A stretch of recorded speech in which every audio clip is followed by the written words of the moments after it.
ये आदमी भूख मिटाने के लिए मछली पकड़ता है, लेकिन उसे मछली पकड़नी नहीं आती। वह दोबारा प्रयास करता है, लेकिन इस बार भी मछलियां भाले में नहीं फंस रही थीं। इसके बावजूद आदमी हर बार कोशिश करता जाता है। आखिरकार वह निराश हो जाता है। तभी एक बड़ी लाल रंग की मछली पानी में घूमने लगती है। उसके इर्द गिर्द घूमने से वहाँ बहुत सारी मछलियां इकट्ठा हो जाती हैं। यह देखकर वे दोनों बहुत खुश होते हैं। उनके साथ पिंकू नाम का एक लड़का भी था, जिसने पेट भरकर मछलियां खाई। इतना खाने के बाद वह ठीक से चल भी नहीं पा रहा था। इसके बाद वे लोग बड़ी लाल मछली के ऊपर सवार हो जाते हैं। यह मछली समुद्र की रानी थी। आदमी बार बार मछली से बात करने की कोशिश करता है और लटक कर उसके पास जाकर बताता है, हमें दाईं तरफ जाना है, क्या तुम दाईं तरफ मुड़ सकती हो? लेकिन मछली कुछ समझ नहीं पाती कि आदमी क्या कहना चाह रहा है। तभी वह लड़की मछली के पास जाती है और उसे समझाती है कि उसे किस तरह दाईं तरफ मुड़ना है। लड़की की बात मछली समझ जाती है और दाईं तरफ मुड़ जाती है। कुछ दिनों बाद मछली उन्हें उनके ठिकाने तक पहुंचा देती है। हालांकि रास्ते में मछली एक दुश्मन की नाव देख लेती है। इसे देखकर मछली को बहुत गुस्सा आ जाता है। आदमी उसे समझाने की कोशिश करता है और कहता है, लड़ाई करने से कोई फायदा नहीं। लेकिन दुश्मन मछली को देख लेता है और उस पर गोली चला देता है। इससे मछली और भय और दुश्मनों की तरफ जाने लगती है। रानी के साथ वाले उसे रोकते हैं, लेकिन वह उनकी बात नहीं सुन रही थी। दुश्मन रानी पर हमला करने का आदेश देता है, जिसके बाद सभी बंदूक और तोप से रानी पर हमला करने लगते हैं। रानी उनकी तरफ बढ़ती जा रही थी। रानी दुश्मनों के पास पहुंचकर उन्हें सबक सिखाती है और उनका पूरा जहाज बीच से तोड़ देती है। मछलियों की रानी बहुत गुस्से में थी। दुश्मन उससे डर रहे थे। तभी रानी पर कोई गोली चलाता है। रानी ने देखा कि वह गोली उसी के साथी ने चलाई थी। रानी को बहुत गुस्सा आता है और वह उसके पास जाती है। आदमी कहता है, हमसे दूर रहो, तुम एक राक्षस हो। तभी आसमान में फ्लेयर चलती है। आदमी दूरबीन से देखता है कि एक और दुश्मनों की नाव आ रही थी। रानी को भी यह बात पता चल गई थी। दुश्मनों ने रानी को देख लिया था। ये लोग उसे राक्षस बोल रहे थे। रानी दुश्मनों की तरफ जा रही थी। लड़की आदमी से रानी को रोकने को कहती है, लेकिन आदमी कहता है, उसे जाने दो। दुश्मन अपना हथियार तैयार कर रहे थे।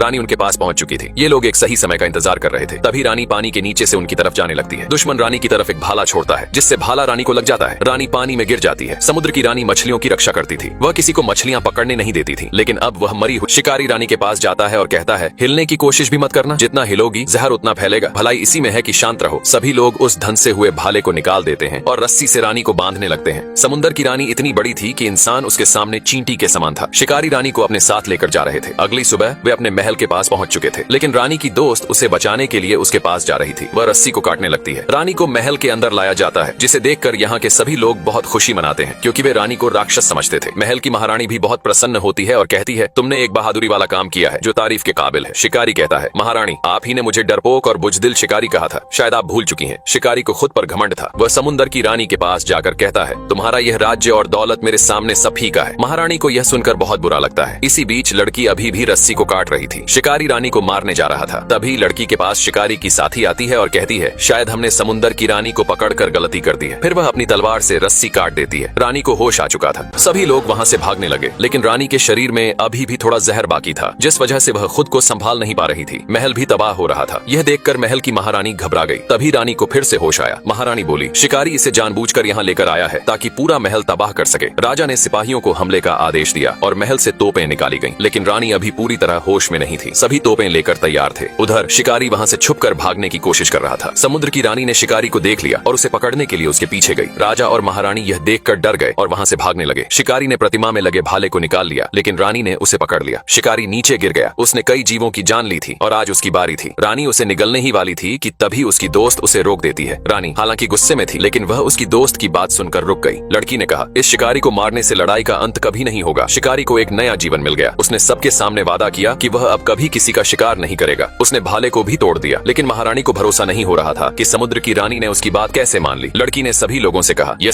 सभी समुद्र के शिकारी थे, जिनका काम समुद्र के जीवों को पकड़ना था। सभी अपनी अपनी पोजीशन बनाकर तैयार थे। सामने से एक हरे रंग का बड़ा जीव उनकी तरफ आ रहा था। यह समुद्र का सबसे बड़ा जीव था। शिकारियों का सरदार जहाज को उसके सामने ले जाने का आदेश देता है। सभी अपने काम में लग जाते हैं। एक आदमी बाजा बजाता है, जिससे सभी उसका मुकाबला करने के लिए तैयार हो जाते हैं। सरदार हमला करने का हुक्म देता है और सभी तोप से उस पर हमला करते हैं। इतने हमले के बावजूद भी वह जीव बिल्कुल नहीं डरता। एक शिकारी कहता है, उस पर हमले का कोई असर नहीं हो रहा है। इसके बाद सभी शिकारी तीर कमान लेकर तैयार हो जाते हैं और एक साथ तीर छोड़ते हैं। तीर के वार से उस जीव को घाव महसूस होता है, जिससे वह पानी के नीचे चला जाता है। तभी एक शिकारी भाला लेकर ऊपर जाता है और भाले से उस जीव पर वार करता है, लेकिन भाले का भी कोई असर नहीं होता। इसी बीच उनकी पूरी नाव हिल जाती है। शिकारियों को लगता है कि वह जीव डर कर भाग गया है, लेकिन वह उनके जहाज के नीचे छुपा होता है। अचानक वह जीव पानी से बाहर निकलता है और उनकी पूरी नाव हिला देता है। वह बड़ा जीव पूरी नाव को अपने शरीर से लपेट लेता है और अपनी 3 मुंह वाली पूंछ से शिकारियों पर हमला करता है। शिकारी उसकी पूंछ को अलग करने की कोशिश करते। ये विशाल समुद्र की रानी शिकारियों की नाव को घसीट रही थी। शिकारियों ने रानी को फंदे से बांध रखा था, जो बहुत क्रोधित थी। शिकारियों का सरदार बहुत गुस्से में था। रानी समुद्र के नीचे चली जाती है और समुद्र में गोल चक्कर लगाने लगती है। शिकारियों की नाव नाव का संतुलन बिगड़ रहा था। लेकिन शिकारियों का सरदार गुस्से से एक भाला उठा लेता है और कसम खाता है कि समुंदर की रानी का आज आखिरी दिन होगा। रानी ने घूम घूम कर एक बड़ा सा भंवर बना दिया था जिससे उनकी नाव भंवर के अंदर जा रही थी। भले ही रानी की जान ही क्यों न चली जाए, लेकिन शिकारियों को वह हरगिज नहीं छोड़ेगी। बचने का इनके पास एक ही रास्ता था कि रानी में बंधी रस्सी को काट दिया जाए, लेकिन शिकारियों का सरदार ये बिल्कुल भी नहीं चाहता था। वह रानी को मारना चाहता था। इनकी पूरी नाव तिरछी हो चुकी थी। एक आदमी गुहार लगाता है कि हमें रस्सी को काट देना चाहिए, नहीं तो सब मारे जाएंगे, लेकिन सरदार उसकी एक नहीं सुनता। एक लड़की ने देखा कि रानी बहुत गुस्से में थी, जिस वजह से लड़की खंजर निकालकर रस्सी को काटने लगती है। शिकारी भाला लेकर रानी के पास जाता है और कहता है, ये तेरी जिंदगी की आखिरी घड़ी है। फिर भाला मारने से पहले उसका संतुलन बिगड़ जाता है क्योंकि लड़की रस्सी को काट रही थी। शिकारी उस लड़की को देख लेता है और मौत की सजा देने को कहता है, लेकिन लड़की उसकी एक नहीं सुनती। तभी वह दूसरे आदमी को ये पहरेदार पानी के बांध को खोल देता है, जिससे पानी रास्ता बंद कर देता है। अपने रथ पर सवार एक राजकुमारी थी, लेकिन राजकुमारी के साथ एक छोटू भी था। राजकुमारी छोटू से आगे का रास्ता साफ करने को कहती है। छोटू रिमोट का बटन दबाता है, जिससे पानी के दो बड़े हाथ बन जाते हैं और राजकुमारी को रास्ता दे देते हैं, लेकिन बाकी लोग पीछे ही रह जाते हैं। राजकुमारी निकल पड़ती है। एक महिला बाजा बजाती है, जिससे कई सारे पक्षी राजकुमारी का पीछा करते हैं। राजकुमारी के आगे जो दो जानवर भाग रहे थे, वे उसके माता पिता थे, जो किसी श्राप की वजह से जानवर बन गए थे। राजकुमारी ने देखा कि आगे का रास्ता बंद है। वह छोटू से रास्ता साफ करने को कहती है। छोटू बटन दबाता है, जिससे सामने की लकड़ियां और घास ऊपर उड़ जाते हैं। लकड़ियां और घास कुत्ते बन जाते हैं। वे कुत्ते राजकुमारी के पीछे वाले लोगों पर भौंकने लगते हैं और उन्हें आगे नहीं जाने देते। राजकुमारी अपने माता पिता को श्राप से मुक्त करवाने ले जा रही थी। पीछे वाले कहते हैं, हम तुम्हारी मदद कर रहे हैं। राजकुमारी कहती है, मुझे किसी की मदद नहीं चाहिए। तभी एक महिला एक आदमी से कहती है, राजकुमारी के रथ पर जाओ और उसे रोको। वह अपने पक्षी को उल्टा कर देती है। आदमी राजकुमारी के रथ पर गिरने वाला था, लेकिन छोटू रिमोट दबा देता है। सामने रास्ता नहीं था, लेकिन राजकुमारी के माता पिता खड़े पेड़ पर चढ़कर जा रहे थे।